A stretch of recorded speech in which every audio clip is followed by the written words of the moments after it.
I always thought betrayal came with loud, explosive moments, yelling, slamming doors, dramatic exits. But when it actually happened to me, it was quiet. So quiet that, for a few seconds, I questioned whether it even happened at all. My name is Rachel, and this is the story of how I learned that trust can be shattered not just by a lover, but by someone who'd been part of my life since childhood. Growing up, my dad's best friend, Mark, was always around. Backyard BBQs, football Sundays, family vacations, you name it, Mark was there. He was like a second father to me. He and my dad had been friends since college and were inseparable. My mom used to joke that whenever Mark came over, she had two husbands. I never thought much of it. He was funny, generous, and always brought me something small whenever he visited.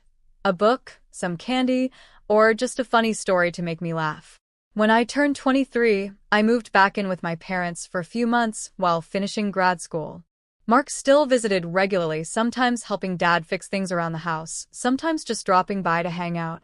But something had changed. I began noticing the way Mark looked at me. At first, I brushed it off. I figured maybe I was being paranoid or overthinking things. But then came the compliments. "You've really grown up, Rachel," he said one evening, his eyes lingering a little too long. "You're turning into quite the woman." It made me uncomfortable, but I laughed it off. I didn't want to cause drama over what might have just been a misread moment. After all, this was Mark, my dad's best friend. But things escalated. One Saturday night, my parents were out at a dinner party. I was home alone, curled up on the couch watching a movie. Around 9 p.m., the doorbell rang. It was Mark. He said he was in the neighborhood and wanted to drop off some tools for my dad. I let him in, expecting he'd hand me the box and be on his way. But he didn't leave. He sat down on the couch beside me, way too close. He started talking about how hard life had been lately, how lonely he felt. Then, out of nowhere, he said, "You know, sometimes I think if I had a woman like you, things would have turned out differently for me." I froze. My heart pounded. I couldn't form words. I couldn't believe what I was hearing. I wanted to say something, anything, but my body locked up.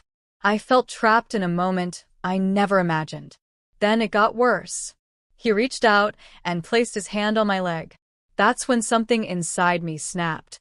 I jumped up and said, "You need to leave now."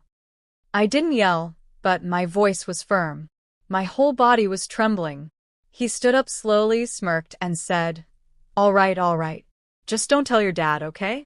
He wouldn't understand. Then he walked out. I locked the door behind him, my muscles tense and my mind racing. I didn't sleep that night. For the next few days, I didn't know what to do. I avoided him. I avoided my dad.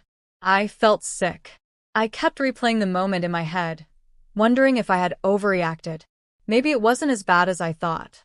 But deep down, I knew the truth. That moment changed something in me. I couldn't unsee what I saw in his eyes that night. And the way he tried to manipulate me afterward, to keep me silent, was the final straw. I decided to tell my mom first. Her reaction shocked me. She wasn't surprised. She looked me in the eye and said, "You're not the first." I stared at her, confused and horrified. "What do you mean?" She sighed and said, "I should have told your dad years ago. But I didn't want to be the reason he lost his best friend." Turns out, Mark had a history. Subtle comments. Strange moments. Things that had made women in our family, my mom, my cousin, even our neighbor, deeply uncomfortable. But no one ever came forward. Not just because of how close he was to my dad, but because silence seemed easier than confrontation. But I couldn't stay silent.